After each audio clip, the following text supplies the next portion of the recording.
বিসমিল্লাহির রহমানির রহিম। আজকের এই ভিডিওতে সবাইকে স্বাগতম। আজকে আমরা বিভিন্ন জব প্রতিযোগিতায় যে কোশ্চেনগুলো আসে তার মধ্যে একটা কোশ্চেন আমরা সিলেক্ট করছি, যেটা এনএসআইয়ের পরীক্ষা 2025-এ আসছিল এবং এই ধরনের ম্যাথ বিভিন্ন ধরনের জব পরীক্ষাগুলোতে কিন্তু রেগুলারলি আসে। তো চলেন তাহলে আজকে আমরা যে ম্যাথটা সিলেক্ট করি সেই ম্যাথটা একটু সলভ দেখি কীভাবে আমরা এটা সলভ করব। তো তার আগে একটা বেসিক নিয়ে আমরা একটু আলোচনা করি। এই ম্যাথটা যদি করতে চাই, এই ধরনের ম্যাথ যদি আমরা বলি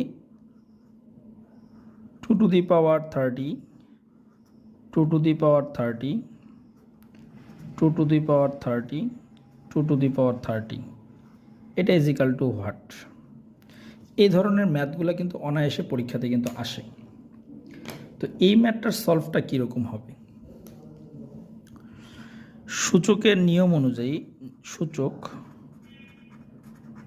সূচকের নিয়ম অনুযায়ী যদি ভিত্তি বেস যদি সেম থাকে আর যদি মাঝখানে গুণ থাকে তাহলে পাওয়ার দ্বয় কিন্তু যোগ হয়।